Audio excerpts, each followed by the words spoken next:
Graça e paz, amados.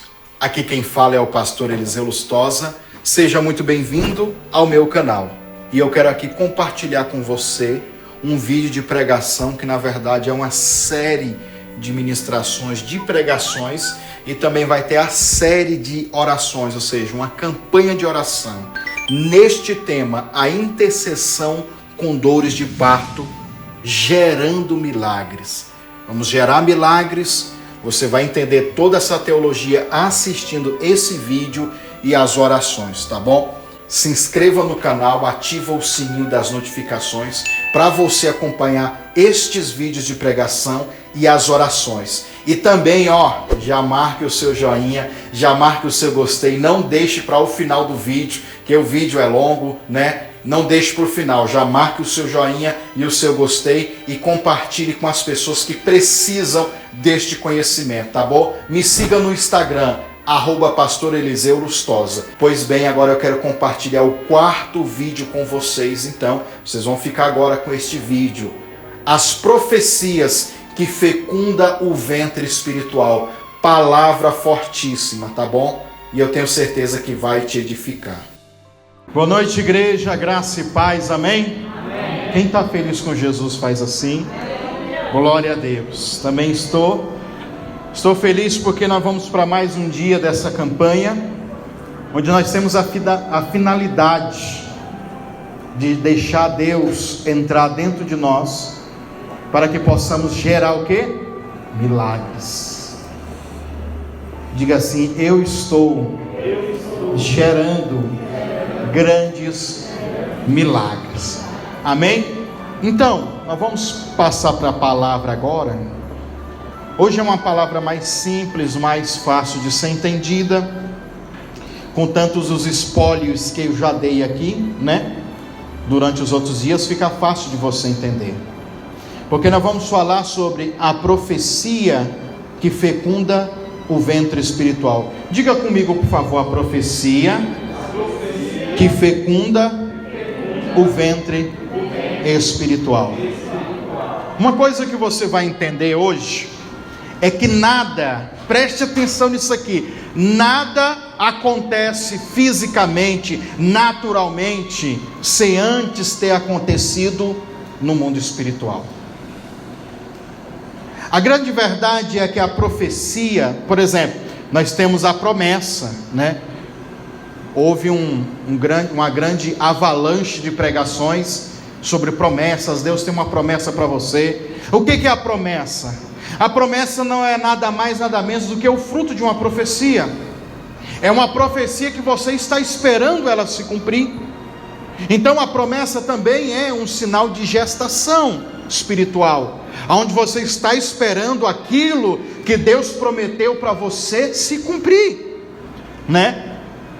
E quando nós falamos aqui profecia, não estou falando de uma profecia só pessoal que você recebeu. Não, eu estou falando da profecia bíblica também.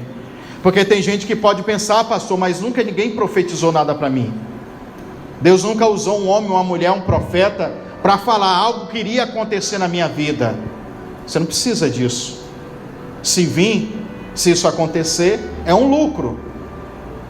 Porque você tem aqui, são mais de 32 mil palavras que há na Bíblia, e muitas dessas palavras são promessas e profecias para a sua vida. Eu quero gerar um potencial financeiro de bênção. Existem promessas aqui que é fruto de uma profecia. Eu quero um relacionamento feliz, saudável e alegre. Aqui está também. Eu quero cura, libertação, restauração familiar. Aqui também tem. Então as profecias, elas já estão estabelecidas.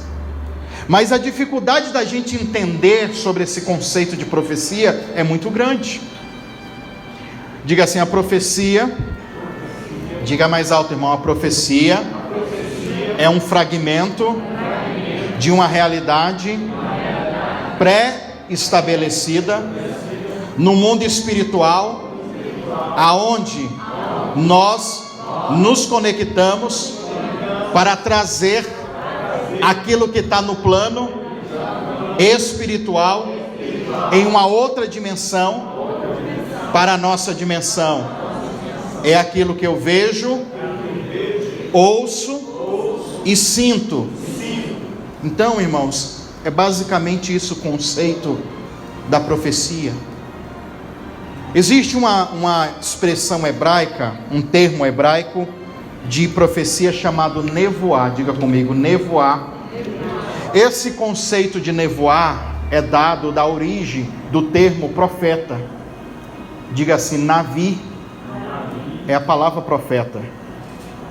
Então, por isso que nevoar, de navir, veio a profecia do profeta. E quem é o profeta? O profeta é aquele que proclama, aquele que anuncia, aquilo que fala, como eu disse para você, a partir do que ele ouve, a partir de uma visão que ele vê, a partir de um sentido, de algo que ele discerniu espiritualmente. Então ele vai e profetiza. A grande verdade é que você é o maior profeta da sua vida, e tem que ser. Você tem que aprender a profetizar o melhor para a tua vida. Então esse termo profecia, ele é complexo de se entender, porque nós vamos falar de uma dimensão quântica, de uma dimensão espiritual, de uma realidade em uma dimensão, diga assim, aonde tudo já aconteceu, está acontecendo e vai acontecer. Então o mundo espiritual são essas três realidades, elas atuando no mesmo tempo: passado, presente e... Quando você lê Apocalipse, é isso aí. Apocalipse é um livro que fala de coisas passadas, presentes e de coisas que vão acontecer.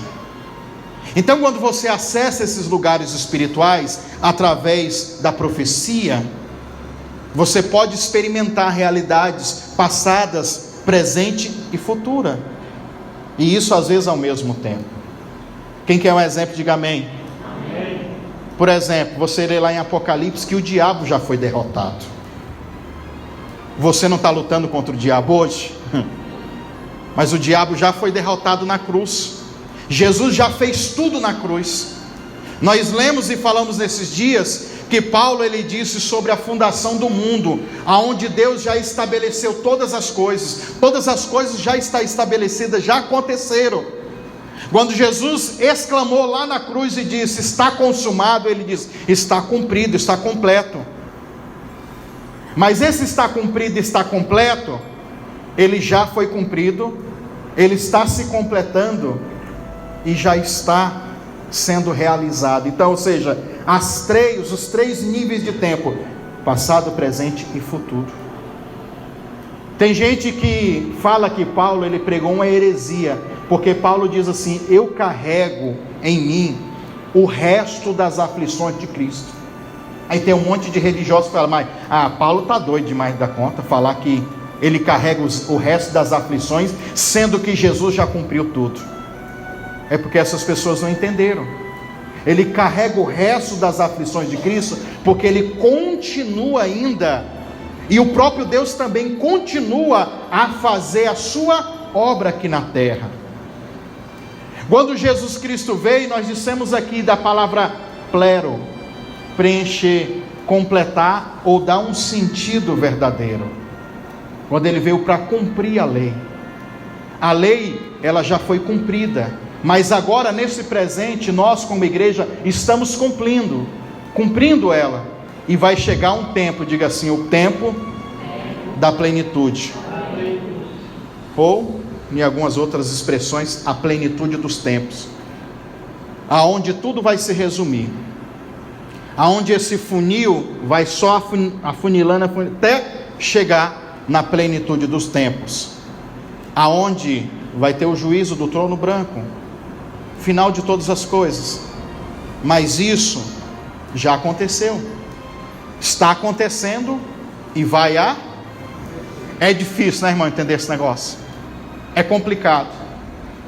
Quando você vem aqui à frente, eu falo assim, irmão, vou orar por cura por você. Na verdade, no mundo espiritual, nessa dimensão espiritual, você já foi curado. Só que você fala, pastor, mas eu estou aqui com a enfermidade, mas eu estou aqui passando um processo de libertação tremenda. É porque o que já aconteceu, aonde o diabo foi derrotado, está numa dimensão espiritual que nós temos que trazer ela à existência. Essa derrota que o diabo já sofreu, eu tenho que trazer ela à existência com exercício de fé. Eu tenho que acessar esses lugares em Cristo Jesus. E aí, futuramente, o diabo vai ser derrotado da sua vida. Então olha como que é complexo entender o mundo espiritual. Tudo já aconteceu, tudo está acontecendo e tudo vai findar uma hora. É muito doido isso daqui. Então, a partir do momento que nós entendemos a profecia é isso. É onde você entra em uma camada espiritual para você ver fragmentos de uma realidade espiritual.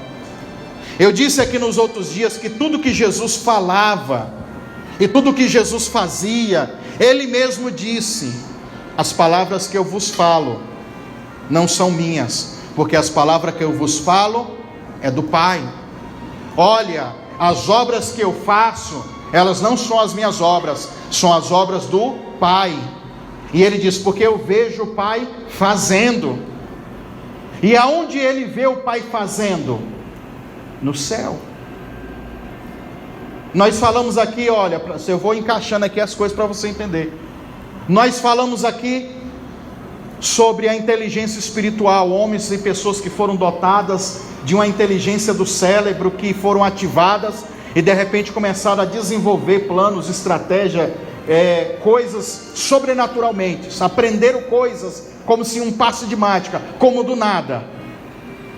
Quando construíram a Arca da Aliança, vamos fazer a Arca da Aliança, vamos? É porque a Arca da Aliança já existia lá no céu. Não, vamos construir o tabernáculo, é porque o tabernáculo já estava no céu. Quando Deus criou o jardim do Éden aqui na terra, é porque já havia esse jardim do Éden aonde? Por exemplo, está todo mundo querendo ir para a Nova Jerusalém. A Nova Jerusalém não é só a Jerusalém física daqui, mas existe uma Jerusalém espiritual que já foi feita, da qual Paulo vai dizer que o fundador é o próprio Deus. Então são coisas que você tem que ter para você entender o aspecto da profecia e também entender como funciona esse ministério profético e como funciona o mundo espiritual. Você quer uma bênção, você quer um milagre. E eu estou dizendo para você que tudo isso já está disponível, só que não nessa dimensão, em uma dimensão espiritual, que você tem que tomar ela à força.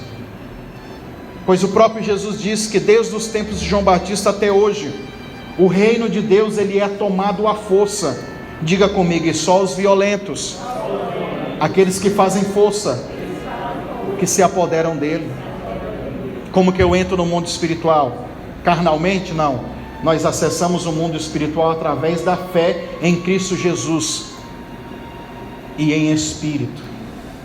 Quando nós oramos aqui, portais espirituais, dimensões espirituais são abertas, janelas de provisão financeira, visitação de cura e de libertação, milagres de multiplicação, porque nós acessamos essa realidade espiritual e trazemos ela aqui para a terra, para essa realidade.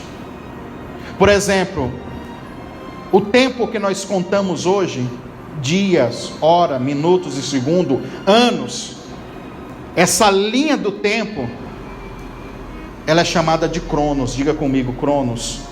Que ele veio de quê? De contar, cronologia. No mundo espiritual não existe o crono, porque o crono, ele se divide por tempo e espaço. O mundo espiritual, diga assim, é kairos, um momento oportuno, um momento certo.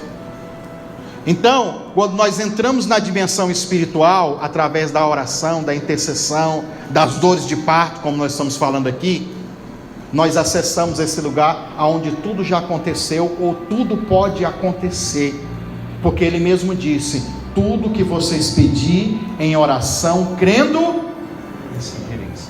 Por quê? Porque já está lá, irmão. Não é que Ele vai fazer, me dá uma comida aí o Pai vai fazer a comida. Não, já está feita a comida, é só você ir lá e comer. Ele diz: quem tem sede, venha à fonte e beba. Eu quero dizer isso, só que está tudo disponível. Mas o exercício de fé, você tem que fazer, você tem que desenvolver. E aí há um negócio chamado um processo de maturidade espiritual também que nós temos que caminhar, para começarmos a buscar, para começarmos a interceder com sabedoria e com inteligência. Então, basicamente, esse entendimento sobre o mundo espiritual você tem que ter, que é para você absolver as palavras proféticas, as profecias, e entender que a profecia, é um fragmento de uma realidade já existente. Aí você me fala, pastor, tem falsas profecias? Sim, profecias que foram manifestas segundo a obra da carne, cheios de inveja, de rancor, de engano, de mentira, de falsidade. E quem é que está por trás das falsas profecias? O pai da mentira. Nós vamos falar sobre isso aqui hoje, que cria uma falsa realidade de algo que é mentira, que não vai acontecer ou não está disponível para você, mas você é levado pelo engano e acredita nisso, depois se frustra, se decepciona. Nós vemos muitas pessoas assim. A grande verdade é que no céu, agora, nesse momento, e 24 horas está sendo proclamado a boa, perfeita e agradável vontade de Deus para todas as áreas da sua vida. É você que tem que sair do plano físico e acessar esses lugares espirituais. A igreja perdeu esse time do entendimento espiritual. A igreja ela tem se tornado uma liturgia chata, rabugenta, um culto filosófico, ideológico, político e outras coisas mais, que não manifesta mais a glória de Deus, que não temos mais interesse de que essas coisas sobrenaturais aconteçam nos nossos dias. Pelo contrário, hoje essas coisas sobrenaturais que acontecia na época do Antigo Testamento, na época dos apóstolos, e acontece até hoje, hoje elas são questionadas. Mas será que Deus faz isso mesmo? Será que Deus tem esse poder?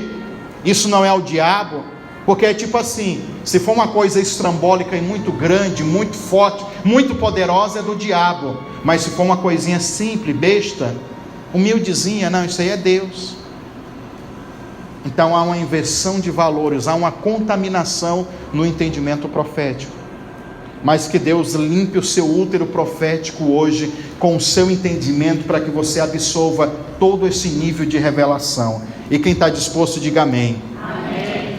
As profecias, ela fecundam o ventre espiritual. Abra a sua Bíblia em Gênesis capítulo 3.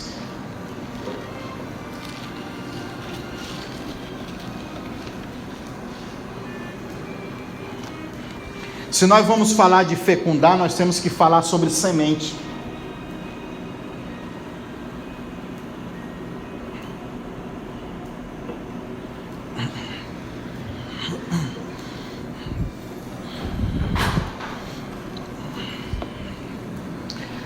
E a primeira profecia, vamos dizer assim, o primeiro dito, o primeiro anúncio profético sobre Jesus, sobre o Messias, sobre a salvação, sobre o Salvador, é escondido, ocultado aqui em Gênesis 3, versículo 15. A boca de Deus falando, o próprio Deus falando, não foi profeta que disse, foi o próprio Deus, dizendo o seguinte: e porei inimizade entre ti e a mulher, diga assim, entre a semente da mulher e a tua semente. Aí continua no versículo: esta te ferirá a cabeça e tu lhe ferirá o calcanhar. A semente, diga assim, existe a semente da mulher e a semente da serpente. Qual que nós começamos a falar primeiro, irmão? Vamos falar da semente da serpente? A semente da serpente. Eu anotei aqui para vocês duas palavras, uma grega e uma hebraica, para falar sobre semente. Zera, diga comigo, zera ou zerá, depende da tradução. é a palavra semente, que também pode ser traduzida como descendente, um descendente.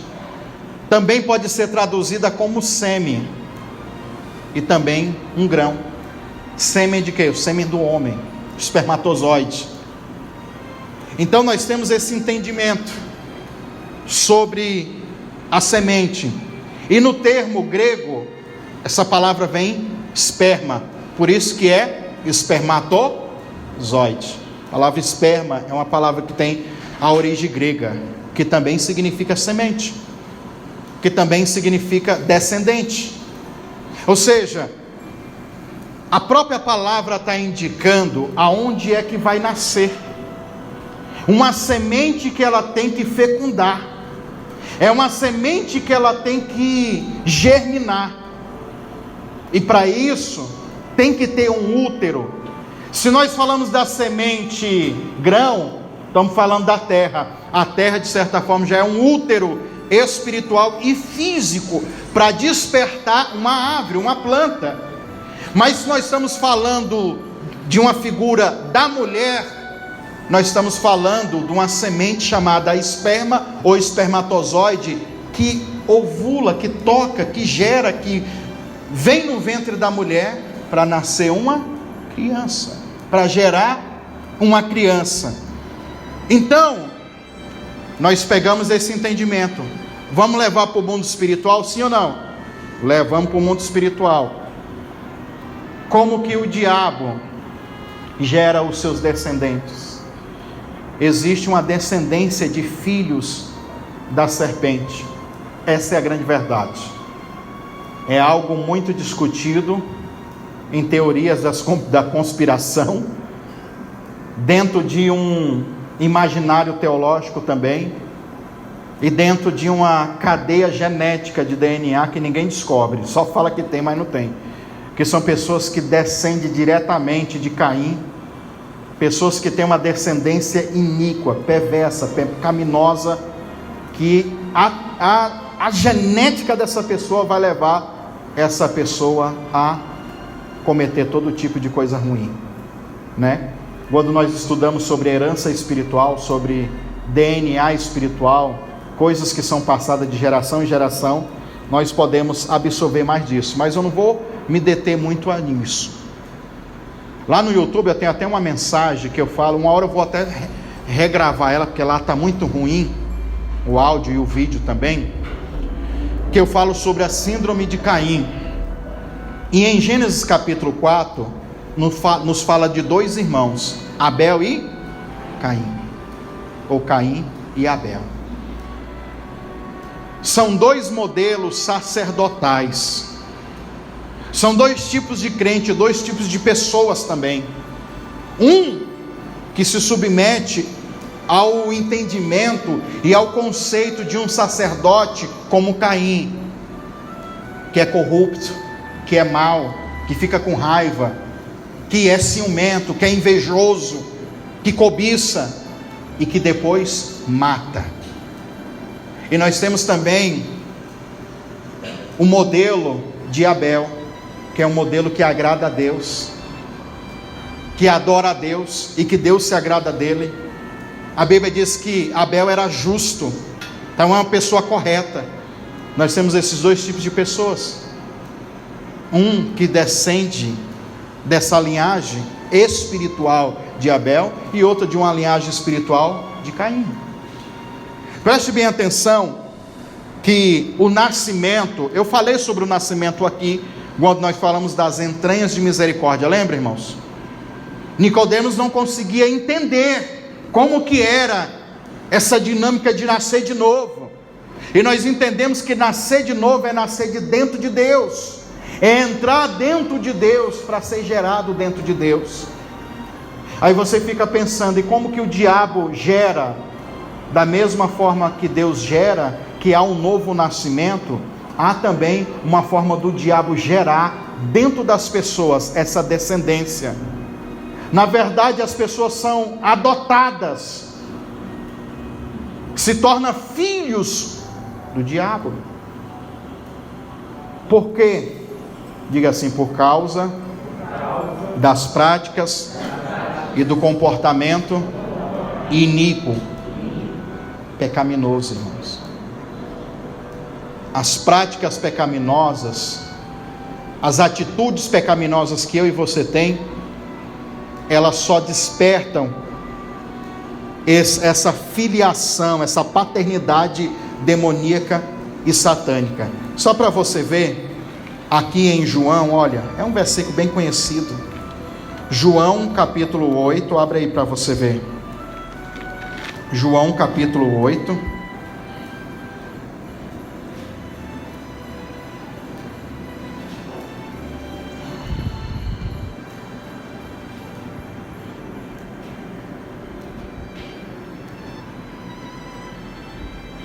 Versículo 40 diz assim, ó: mas agora procurais matar-me, a mim, homem que vos tenho dito a verdade de Deus, e que tenho ouvido ao Senhor.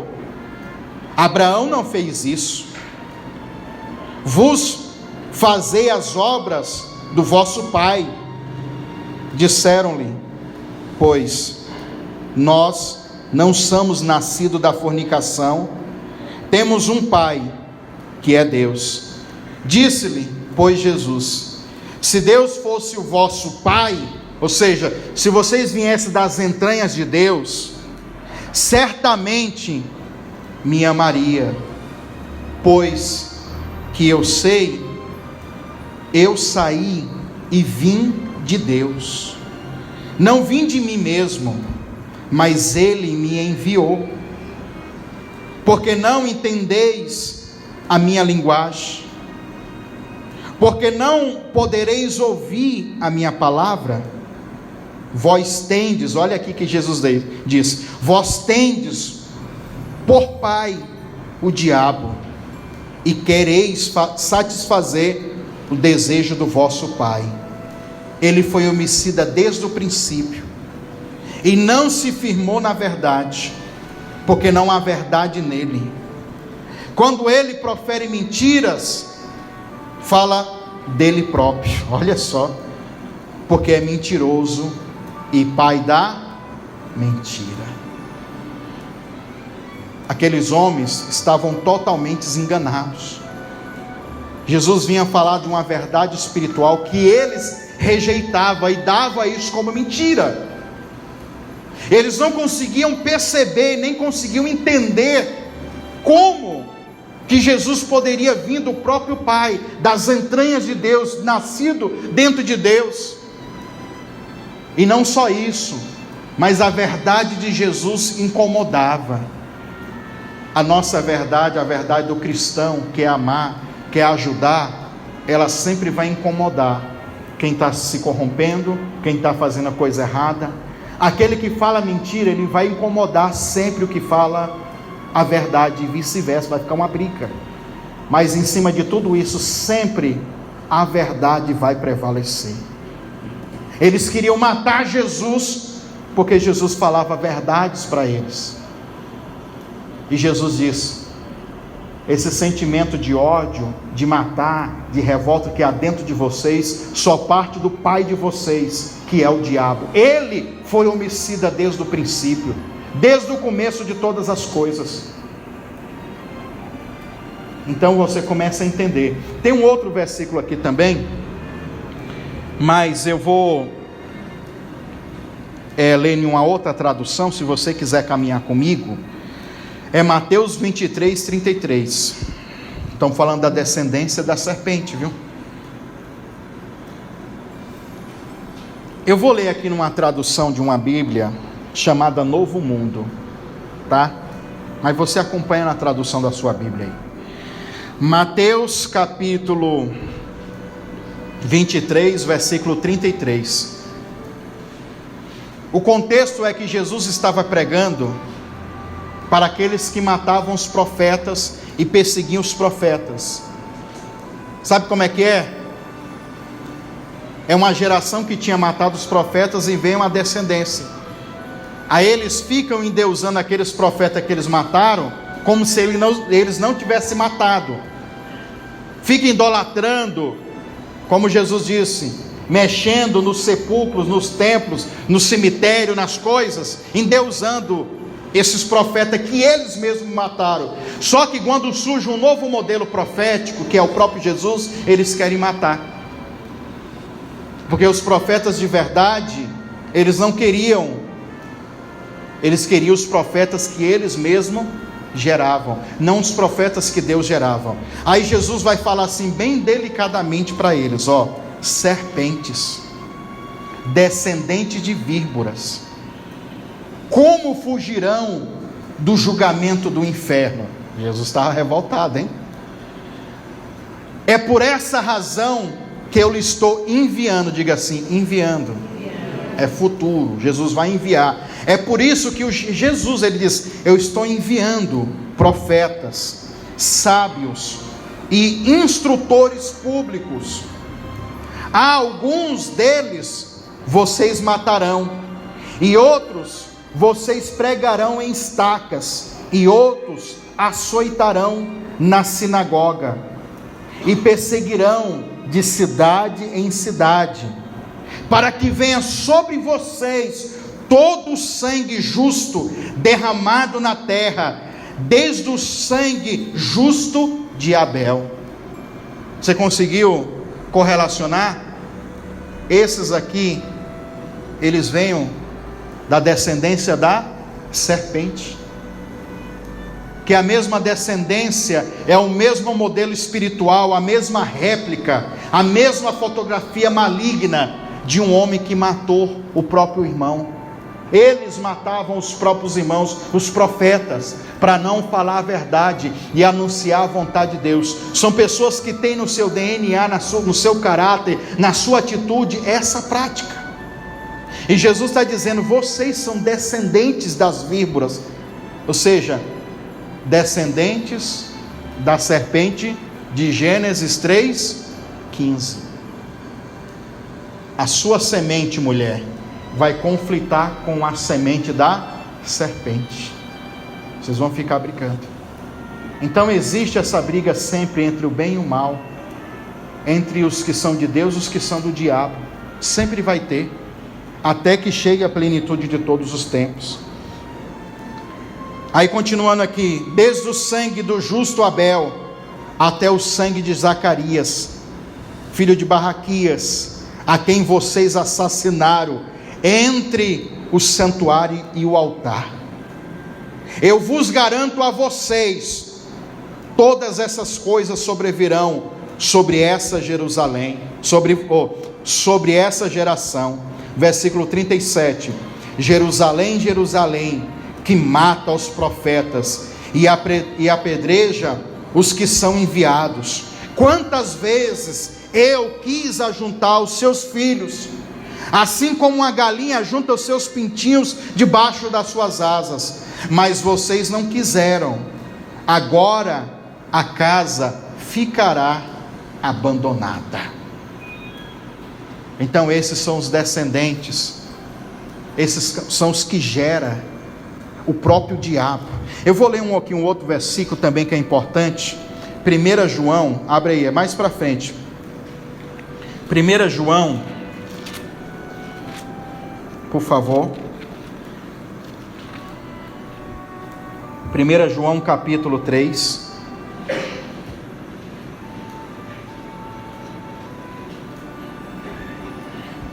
Versículo 1.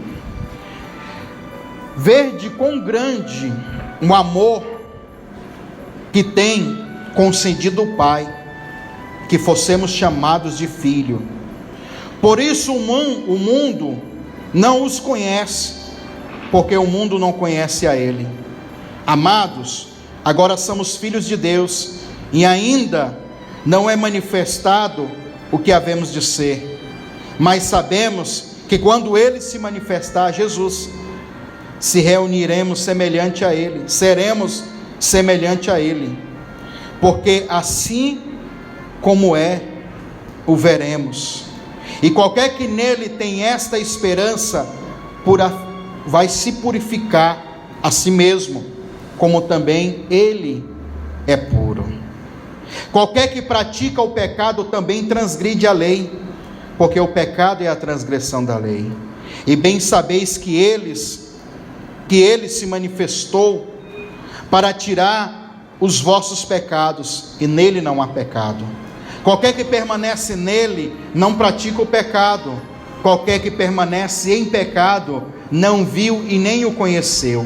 Filhinhos, ninguém vos engane. Quem pratica a justiça é justo, assim como ele é justo. Quem pratica o pecado é do diabo, porque o diabo peca desde o princípio. Para isso o Filho de Deus se manifestou, para desfazer as obras do diabo. Qualquer que é nascido de Deus não permanece em pecado, porque a sua semente, a sua o quê? Semente permanece nele. Que semente? A palavra semente aqui é o quê? Seme. A palavra seme é a própria semente. Nós vamos ouvir aqui agora eu vou discorrer aqui agora. Depois que eu falar sobre o filho da mulher, nós vamos falar sobre a semente. Diga assim: a semente é o próprio Jesus, é a palavra que se encarnou. Você vai ver agora, mas vamos continuar lendo aqui. É a semente que permanece nele e não pode pecar, porque é nascido de Deus. Nisso são manifestos os filhos de Deus e os filhos do quê? Está vendo? Que existe sempre essa diferença. Qualquer que não ama a prática de justiça e não ama o seu irmão, não é de Deus. Porque esta é a mensagem que ouvirdes desde o princípio, que amamos uns aos outros como a si mesmo. Não como Caim, olha só, de novo eu estou falando do Caim e do Abel. Não como Caim, que era do maligno e matou o seu irmão, por que causa que ele matou? Ou seja, por que causa ele fez isso? Porque as suas obras eram más e a do seu irmão era justa. Meus irmãos, não vos maravilheis se o mundo vos odeia. Nós sabemos que passamos até pela morte para que nós alcançamos a vida, porque amamos o nosso irmão. Quem não ama o seu irmão permanece na morte. Qualquer que odeia o seu irmão é um homicida, e vos sabeis que nenhum homicida tem a vida eterna e permanece nele. Conhecemos o amor nisto, e que ele deu a sua vida por nós, e nós devemos dar vida pelos nossos irmãos. Quem pois tiver algum bem no mundo e vendo o seu irmão necessitado, e lhe encerra as entranhas, ou seja, para não dar, e como reside nele o amor de Deus, meus filhinhos, não amemos só de palavras e nem de línguas, mas de obras e em verdade. E nisso conhecemos que somos de verdade diante dele, e estaremos seguros em nossos corações. Amém? Então você percebe que existe a semente da serpente e a semente também do diabo. Agora vamos falar da semente da mulher, porque daqui para frente nós já começamos a entender melhor. Em Isaías 7:14, vou ler aqui para vocês. Isaías 7:14, existe uma profecia também, né, além dessa de outras dezenas, mas é que eu quero ler com vocês, é a profecia de Isaías sobre o nascimento de Jesus. Isaías 7:14, portanto o mesmo Senhor vos dará um sinal, eis que uma virgem conceberá e dará à luz a um filho, e se chamará o seu nome de Emanuel. Ok? Depois em Isaías 9 vai falar de novo sobre esse nascimento, né?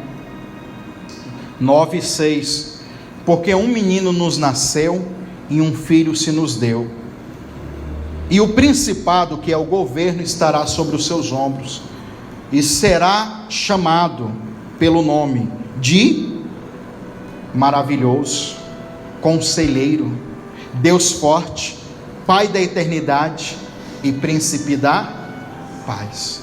Essa profecia se cumpriu aonde? No ventre de Maria. As profecias são palavras ditas. Nós lemos aqui nas mensagens anteriores, nos dias anteriores, diga assim: todo o universo e todas as coisas foram criadas pelo poder da palavra. Então Deus, nós entendemos isso. Deus, ele tira de dentro dele e cria, e o Espírito Santo que traz a materialização disso. Espírito Santo que pairava, que chocava, que fecundava. Então a palavra, ela se materializa, ela se torna uma realidade, né? Então, ao longo de toda a história, nos profetas, dentro do ventre, do interior de cada profeta, porque ventre não é só ventre de mulher, ventre são as entranhas, lembra, irmãos? Ventre também é o coração. Então, desde Gênesis 3:15, isso foi passando dentro do coração dos profetas, dentro do coração de cada homem e mulher que profetizou na Bíblia acerca de Jesus. E todo mundo esperava esse momento, esse dia. Passou pelo Abraão, passou por todo mundo, para vir no ventre de uma mulher chamada Maria, aonde um anjo vem e anuncia: você vai ter um filho, mulher. Preste atenção, olha a dinâmica. Tudo que acontece fisicamente, no seu dia a dia, no dia a dia de qualquer pessoa, qualquer tipo de milagre que possa acontecer com você, é porque ele já aconteceu no mundo espiritual. Ah, pastor, por que eu ainda não venci essa batalha que eu estou enfrentando aqui agora? Porque você não venceu ela no mundo espiritual. E como que o crente vence, irmão? Adoração, jejum, oração, sacrifício, exercício de fé, tudo. Essas são as armas espirituais para você vencer. Santificação, um monte de coisa que são armas para você vencer. Se você não está conseguindo prosperar, se você não está conseguindo receber uma cura, se você não está conseguindo, é porque você não conseguiu ainda trazer à existência esse negócio. Você pode estar até gerando, mas não tem aquelas entranhas de misericórdia, que é amar profundamente. Porque pensa comigo, irmão, olha aqui para mim. Se você sabe que Deus pode te curar, se você sabe que Deus pode te prosperar, se você sabe que Deus pode restaurar o seu casamento, a sua família, por que nós não usamos essa força, essa fé, com essa força, quando nós vamos orar? Por que nós não temos essa intensidade também? Porque eu duvido, irmão, qualquer um de nós aqui, se falasse assim: irmãos, eu comprei o bilhete premiado da Mega Sena aí, que estava esses dias 200 e tantos milhões, quem quer esse bilhete, faz isso, aquilo, outro. Um bocado de nós ia fazer, porque estava certo que aquele bilhete era o bilhete premiado. E por que você sabe que você já é premiado com essa cura, e você não tem essa mesma vontade também, e você não faz a mesma coisa? É difícil, né? De compreender isso. Porque daí você entra no culto, você entra em oração, e se ora, né? Tem gente que nem ora. Você entra num jejum, você começa a buscar, só que você demonstra para o próprio Deus e para o mundo espiritual que você nem se importa com aquilo, se aquilo acontecer bem, se não acontecer bem. Eu chamo isso de fé da Mega Sena. Porque o que é a fé da Mega Sena? É o que muito crente tem. Quantas chances são, irmão, de ganhar na Mega Sena? 50 milhões ou 55,500, sei lá e quantos. É tipo assim: eu vou orar, se acontecer, eu fui premiado, e se não... Mas a fé não é isso, irmão. É o bilhete já está premiado, já foi premiado. É só ir você ir e tomar posse. Só que esse ir e tomar posse depende da violência, da expressão da sua vontade. Depende do seu desejo. Nós entendemos na ministração passada, entranhas de misericórdia, que a palavra madre significa amar profundamente. Se você está gerando a libertação, a cura, a prosperidade, o milagre financeiro, uma coisa eu tenho que olhar para você e ver, que você está amando isso profundamente. Só que olha só, como nós estamos, como nós fazemos, às vezes se torna uma liturgia chata, às vezes a nossa busca, a nossa intensidade se torna uma coisa cansativa. Ah não, eu já vou para o culto, aí, olha só a disposição, ah não, já vou para o culto, o pastor vai falar 1 hora, aí nós vamos orar mais tanto, e isso, em vez de você já vir assim, meu Deus, eu não espero a hora disso acontecer, porque lá nós vamos gerar, não, mas o diabo semeia isso dentro do seu coração, esse desânimo, essa motivação, porque ele sabe que se você conseguir se conectar com o céu essa noite, você sai daqui diferente, você sai daqui transformado, você sai daqui liberto e curado. Só que ele não quer que você faça isso, ele não quer que você gere esse milagre como uma mãe que gera com todo amor uma criança. E às vezes eu olho para as pessoas, irmãos, que estão gerando milagre, infelizmente eu não consigo ver que ele está gerando isso com um amor profundo, é como uma obrigação de um religioso, e tudo que você faz por obrigação é religiosidade. Aí eu vou orar porque eu tenho que orar, religioso. Aí eu vou para a igreja porque eu tenho que ir, religioso. Aí eu tenho que fazer porque eu tenho que fazer, mas não quer dizer que você ama aquilo, que você faz por prazer, que você faz com vontade e com alegria. Por isso que a Bíblia diz assim, aí um versículo que se encaixa nisso: eu amo aqueles que contribuem, aqueles que dão com alegria e não por necessidade. Enquanto você não gerar esse milagre, como uma mãe que gera um filho, com entranhas de misericórdia, com amor profundo, nada acontece. Nem sei porque que eu estou fazendo isso, que está fugindo de novo, mas eu tenho que falar isso para vocês. Enquanto você não mostrar para Deus, é isso que eu quero dizer, que você está gerando esse milagre, e você quer gerar com alegria, e você quer gerar com amor profundo, e que realmente você precisa, você vai entrar todos os dias aqui diferente. Eu, irmão, pastor Eliseu, e sei que alguns irmãos que são obreiros aqui, se a gente pega a fé de alguns crentes membros, a gente não faz a obra. Porque imagina você chegasse aqui no culto e eu estava, hoje não quero pregar não, quero adorar não, né? Vou orar por ninguém não, sai fora. Irmão, vai orar você, toma vergonha, vai orar você. Você ia falar, nossa, esse pastor é chato demais, perturbado, né? Mas por que a gente faz todo esse investimento, gasta todo esse dinheirão, vem de longe para ensinar vocês?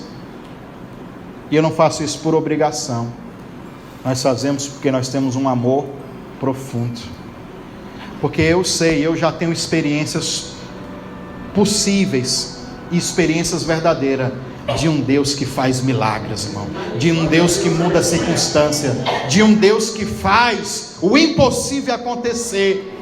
Mas nós temos que vencer esse cansaço, essa fadiga, esse estresse, esse nervosismo, a ansiedade, sei lá o que é que te atrapalha. Nós temos que vencer. O ventre de Maria foi fecundado com uma profecia: você será mãe, e você vai colocar o nome dele de Emanuel, você vai colocar o nome dele de Jesus. Nas outras passagens da Bíblia, sempre houve o elemento profecia, um anúncio que fecundou no ventre das pessoas um resultado de bênção. Eu anotei aqui Gênesis 12: Abraão, sai da tua terra, sai da tua parentela, que eu vou fazer de ti uma grande nação. Deus não disse para ele que daria um filho para ele. Deus disse: do teu ventre espiritual, Abraão, eu vou dar uma nação, milhares de filhos e milhões de filhos. Abraão só queria um filho, Deus queria dar uma nação. Foi a mesma coisa que o anjo que chegou para Manoá, Juízes capítulo 13. E a mulher também, a esposa de Manoá, era estéril. E disse para ela: ó, vai nascer um varão de dentro de ti, do teu ventre, mulher. Você não vai raspar a cabeça dele, não vai passar navalha, ele não pode beber bebida forte, nem pode cortar o cabelo, porque ele vai ser o libertador de Israel. Olha a profecia e olha a promessa fecundando o ventre dela. E ela era estéril. Ela sai desesperada e vai lá para o esposo: olha, um homem de branco como um homem, um semelhante a um filho de Deus, falou isso para mim. E ela lá foi conversando, e o homem: então vamos esperar. A Bíblia diz que Manoá foi orar, dizendo para Deus mandar o anjo de novo. O anjo apareceu para ela no campo. Olha, ela foi lá, e Manoá, o anjo apareceu de novo. Vamos lá, ele está lá. Aí Manoá foi, e o anjo falou todas as coisas, curou o ventre daquela mulher, e nasceu um homem chamado Sansão, que significa sol. Significa o quê? Porque Sansão nasceu para brilhar. Mas antes disso, aquela mulher estava gerando aquela criança, mesmo num ventre seco, um ventre que não dava frutos, um ventre estéril. Deus é esse Deus que faz a mulher estéril ser mãe de filhos. É o mesmo Deus hoje, irmão, que fez com que os descendentes, em resposta de oração, respondeu Raquel, respondeu Ana, nós vamos falar disso também. Elas oraram sem parar. Isaac, para sua esposa Rebeca, Isaac orou sem parar. Eu escrevi aqui Gênesis 25. Ele orou insistindo para Deus trazer no ventre da esposa dele um filho. E na verdade não foi um, foi dois. Nasceu Jacó e Esaú. Ele orou muito, ele insiste, ele gera nessas entranhas de misericórdia, porque ele queria muito um filho.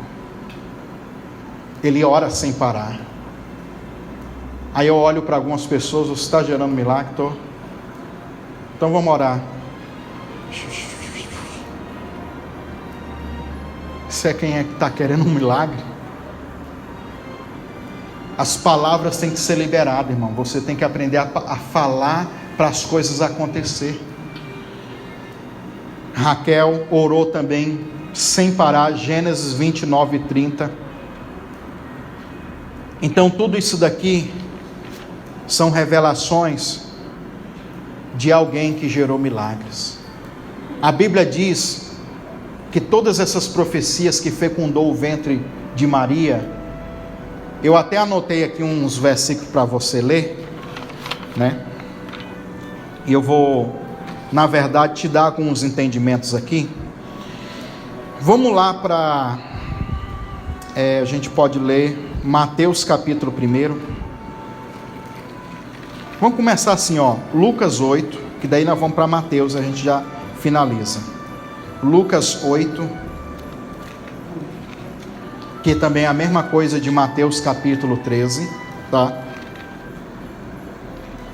Lucas 8, versículo 11, fala sobre a parábola do semeador. A parábola do quê?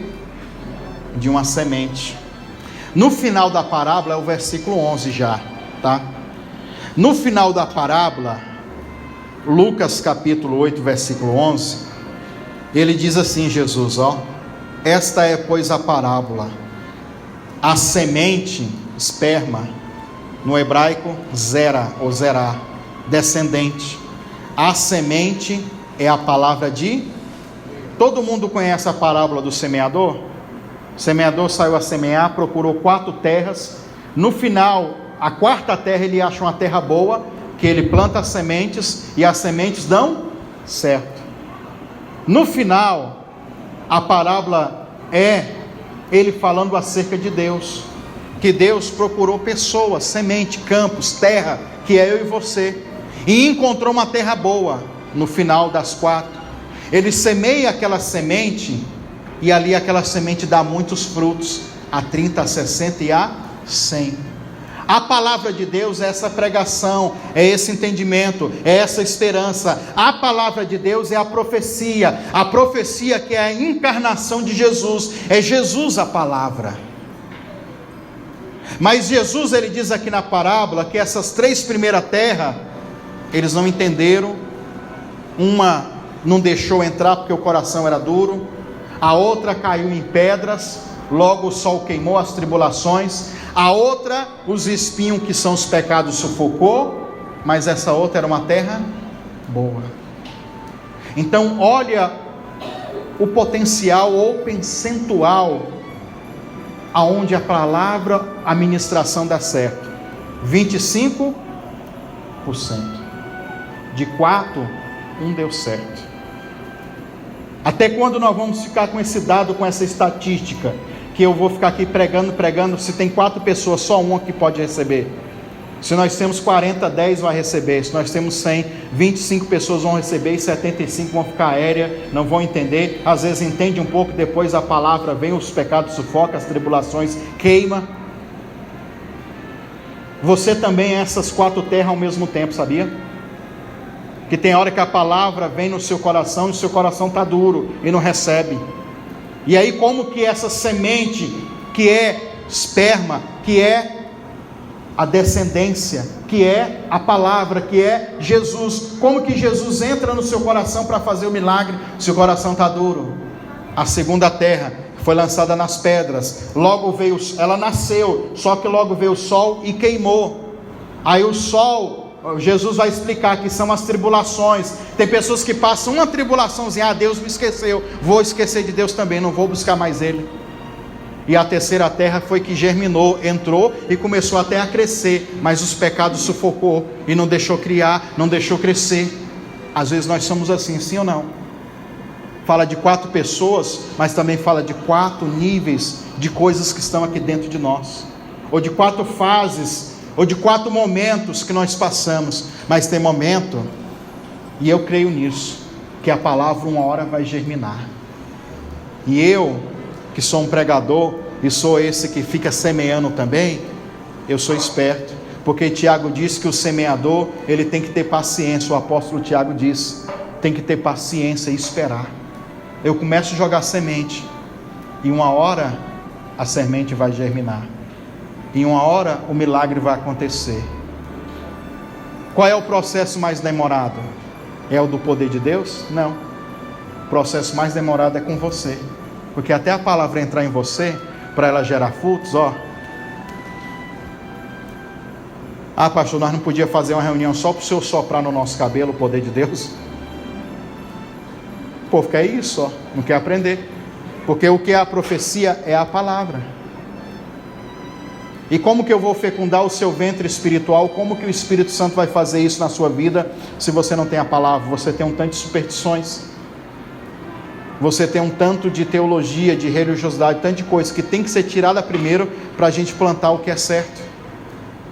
A parte mais demorada não é para Deus te curar e nem o Deus prosperar você, é você receber essa palavra e amadurecer ela, gerar dentro de você. Então a semente é a palavra, é o próprio Jesus dentro de nós. Eu anotei aqui Gálatas, deixa eu ver o que Gálatas 3 está falando. Gálatas 3,16. Ora, as promessas foram feitas a Abraão e a sua descendência. A palavra descendência aqui é semente também, que no grego é esperma, né? Que vem de espermatozoide. Por que aqui não está no plural as suas descendências? Porque está falando do próprio Jesus, a sua descendência, que é o quê? Cristo. A semente é Cristo. Agora nós vamos lá, para a gente finalizar, Mateus capítulo 1. Mateus capítulo 1, versículo 18. Ora, o nascimento de Jesus Cristo foi assim, que estando Maria, sua mãe, despojada com José, antes de se ajuntarem, achou-se ter concebida ou ficado grávida do Espírito Santo. Preste atenção, nós temos a expressão hebraica Erusha, diga assim, Erusha. que significa noiva. Essa palavra desposada pode também ser traduzida, além de noiva, comprometida, tá? Ou feito uma promessa de se casar. José tinha feito uma promessa de se casar com ela. Agora o mais interessante deixei para o final, a idade. A idade é relatada lá no Isaías 7,14. Aí aqui tem uma polêmica teológica, que não vai dar tempo de a gente discorrer disso aqui não, de tradução, tá? Mas preste atenção no que eu vou ler para você. A Bíblia diz assim sobre Isaías, a promessa: portanto, o mesmo Senhor vos dará um sinal, eis que a virgem, essa palavra virgem, conceberá. A palavra virgem aqui no hebraico é alma, diga assim, alma. E o que significa alma? Uma jovem moça. Uma jovem o quê? Tem toda uma discussão teológica, e tem alguns até que defendem que Maria não era virgem. Olha que maluquice, né? Pela idade dela, porque ela não é uma mocinha que ainda nem namorou e nem nada. Ela já é uma noiva. Diga assim, Maria já estava noiva de José. E por isso que o profeta não mente. Por isso que a tradução ela se dá certo. Mas o problema é esse. Nem toda jovem moça da época tinha se contaminado com sexo ainda. Então a briga de muitos é isso daí. Mas a tradução certa é que ela era uma donzela, que também significa uma jovem moça. É diferente da palavra virgem. Aí eu anotei aqui para vocês, a virgem ou jovem, alma, que é a palavra hebraica, denota uma jovem solteira com idade para se casar. Portanto, uma verdadeira virgem. Betulá, que é uma outra tradução para virgem. Essa é uma outra tradução para virgem. Betulá, uma palavra hebraica, refere-se a uma jovem solteira e expressa em uma virgindade de uma noiva ou comprometida. Nenhum desses termos originais é usado em relação a uma mulher casada. Você tem que colocar isso na cabeça. Por mais que ela já era uma moça, Maria era uma moça. O que eu já capto aqui? Maria tinha maturidade, tanto de se casar, como também de já gerar um filho. E ela vai ser grávida nessa idade, numa idade adulta. Por que as pessoas não conseguem às vezes gerar milagres? Porque criança, espiritualmente falando, não sabe lidar com coisas sérias. Aí eu entro naquela mesma ladainha que eu falo para vocês aqui todo dia. Gálatas capítulo 4, versículo 4. Por mais que o herdeiro, o filho herdeiro, seja dono de tudo, ele sendo de menor, menino, criança, que a palavra é o quê? Nepioi no original, menino de colo, menino que mama ainda. Por mais que ele é dono e herdeiro de tudo, ele nada difere de um servo, de um funcionário do pai dele. Ele tem o mesmo valor, mas quando ele atingir a maioridade, a maturidade, sim, ele vai poder usufruir de todas as coisas. E quando eu falei isso, eu expliquei um exemplo de um pai que chegou e comprou um carro, e o filho chegou e disse para o pai: pai, quando eu crescer, eu vou comprar um carro tão bonito como o do senhor. E o pai disse para ele: não, filho, você não precisa comprar um carro tão bonito como o meu, porque esse carro é seu também, você é meu filho. Pai, então deixa eu dirigir, já que é meu. Mas você não pode, porque você é criança, você não tem maturidade. Então a idade de Maria, quando a Bíblia diz que ela era jovem, dá o entendimento de maturidade. Muitos dos milagres que você está gerando, se você não tiver maturidade espiritual para lidar com esse milagre, com essa bênção, você vai abortar, você vai se frustrar e você talvez nem consegue gerar até chegar o final. Vou ler aqui só o finalzinho. Alguns sustentam que tais termos simplesmente significam uma jovem, mas isso não é verdade, significa apenas uma virgem, que é pura e imaculada. Qualquer donzela que nunca conheceu um homem, segundo tem aquela Bíblia, não sei se você já viu uma Bíblia chamada Estudo do Dark. Então, esse teólogo que dá essa referência. Nós também temos aqui a palavra alma, que vem de Elém, que significa esconder, ocultar. O que era uma mulher, uma jovem como Maria? O que é esse termo alma, uma jovem? Era alguém que estava se guardando, se ocultando para o seu esposo. Olha só, nos termos bíblicos, a moça que era mantida coberta, escondida aos olhos dos homens. Algumas ficavam até mesmo enclausuradas. No total, essas palavras hebraicas, elas ocorrem pelo menos 7 vezes. No entanto, ela aparece apenas uma vez no livro de Isaías, mas também tem Gênesis 24, 43, Êxodo 2, 8, Salmo 68, 25, Provérbios 30, 19, Cânticos, que é o Cantares 1, 3, 6, 8, Isaías 7, 14. Temos boas razões para concluir que a palavra hebraica usada por Isaías não significava apenas uma virgem, mas uma virgem por definição, mas sim por implicação, ou seja, por mais que ela era uma jovem, ela era ainda virgem.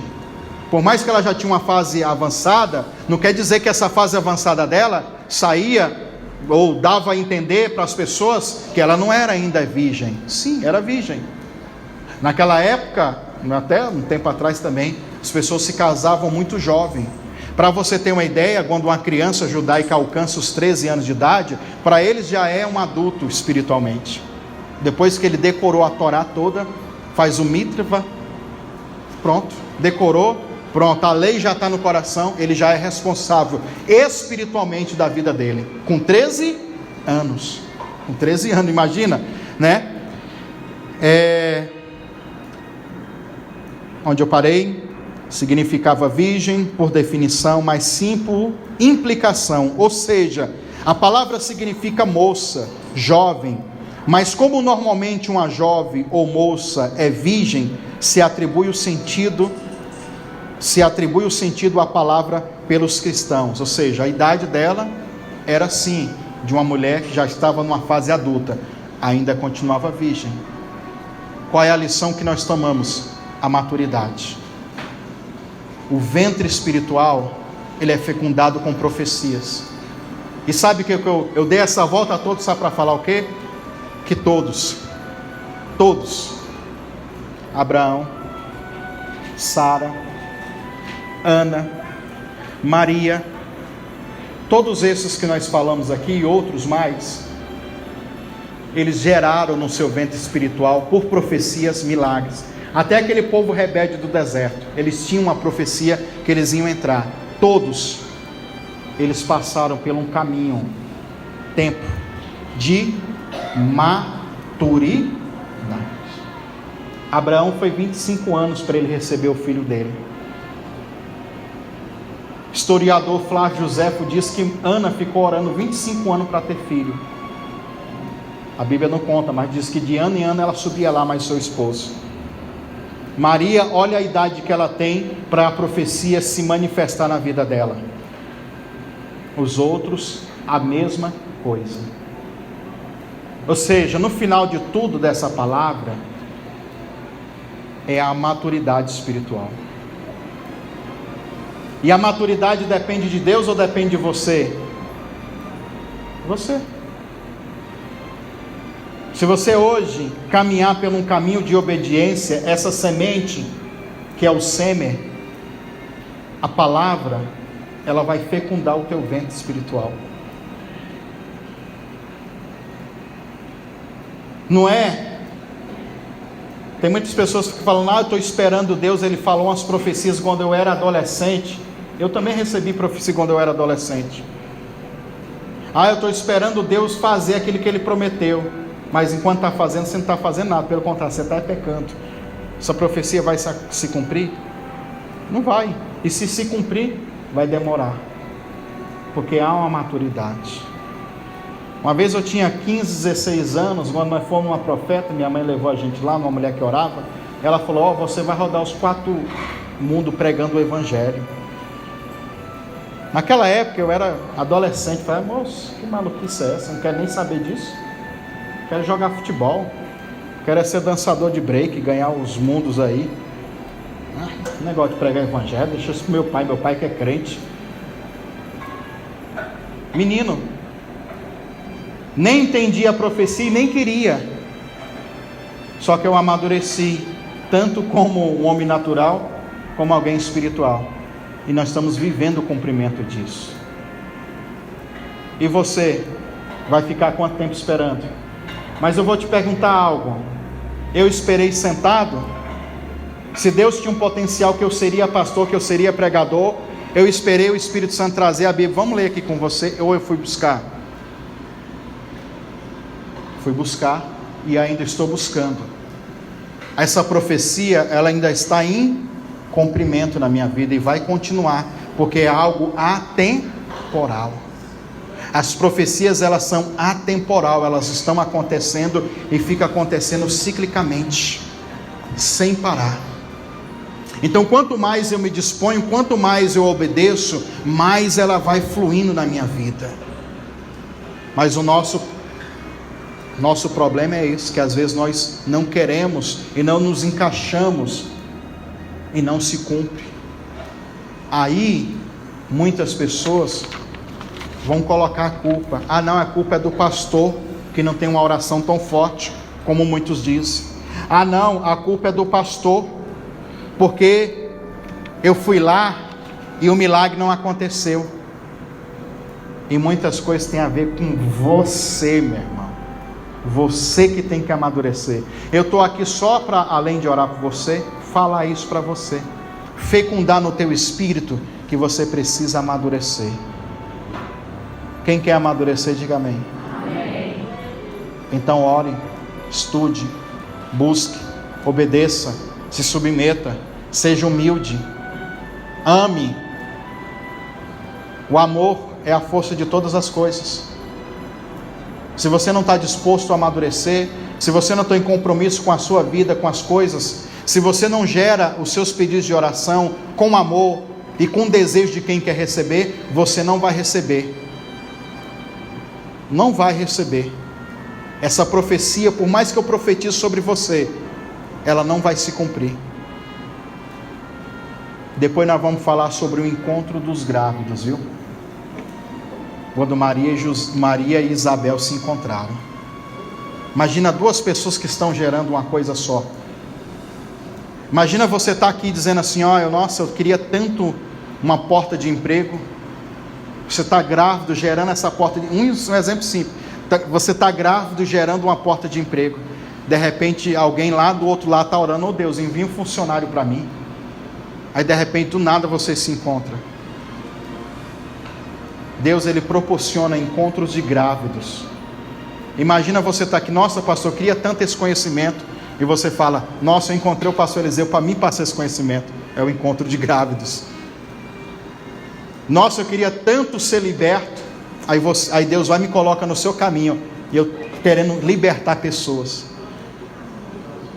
Então Deus, Ele prepara esse encontro. E quando esse encontro acontece, Ele testifica. Maria e Isabel, João Batista dentro do ventre de Isabel saltou e foi cheio do Espírito Santo, por causa do milagre que Maria estava gerando. Você está gerando um milagre aqui, e Deus vai colocar outras pessoas que estão gerando, para gerar junto com você um grande propósito, um grande projeto, uma grande meta, e as bênçãos de Deus vai vir aí. Pastor, estou procurando tanto uma gata para casar. Aí de repente a gata do outro lado está orando: pastor, Jesus, me dá um gato para me casar. De repente os gatos se encontram e aquele negócio... Não é, irmão? É o encontro de quem tem propósitos. Só que só dá certo quando os dois estão gerando. Diga comigo, só dá certo quando os dois estão gerando. Por que eu disse isso? Porque quando eu vou colocar a mão sobre você e orar por você, eu já orei, eu estou em jejum por essa campanha, eu já estou gerando. Só que se você não estiver gerando também, a minha oração vai se tornar mais difícil, porque a palavra ainda tem que fecundar, você ainda tem que gerar. Por que tem hora que a gente ora para as pessoas e não dá o resultado que elas querem? Porque na verdade elas não estão gerando, ou talvez nós mesmos. Tem um contrário também, que é uma pessoa que está gerando muito, só que vai para pedir oração para quem não quer nem mexer com aquilo, nem quer trabalhar com aquilo, nem queria orar. Então só dá certo quando dois se reúnem, quando dois estão gerando. E aí nós vamos falar também sobre quinta-feira, o aborto. Pessoas que abortam. Eu não falei de gerar, da profecia que fecunda. Vamos falar sobre a pessoa que aborta. É outro detalhe, viu? Vamos ficar de pé então. Vamos começar fazendo o seguinte, vamos ceiar. Seja você também um mantenedor deste ministério. Deposite sua oferta voluntária, seu voto de fé nas contas bancárias. Caixa Econômica Federal, conta corrente ou poupança, agência 1009, conta 36760, dígito 5, em nome de Eliseu Lustosa da Silva Silvestre. Ou então, Caixa Econômica Federal, agência 1009, conta poupança 73442, dígito 3, operação 013. No Banco do Brasil, agência 3656, dígito 0, conta corrente 30384, dígito 4, em nome de Eliseu Lustosa da Silva Silvestre. Banco Bradesco, agência 3345, conta corrente 16390, dígito 2, em nome de Eliseu Lustosa da Silva Silvestre. Temos também o PayPal, e-mail pastoreliseulustosa@gmail.com. E você que quer fazer de fora do país, você pode usar o Western Union e o MoneyGram em nome de Eliseu Lustosa da Silva Silvestre. Não se esqueça de nos enviar o comprovante ou o código através do WhatsApp 62 98610 2866. Desde já, obrigado, Deus te abençoe e te prospere.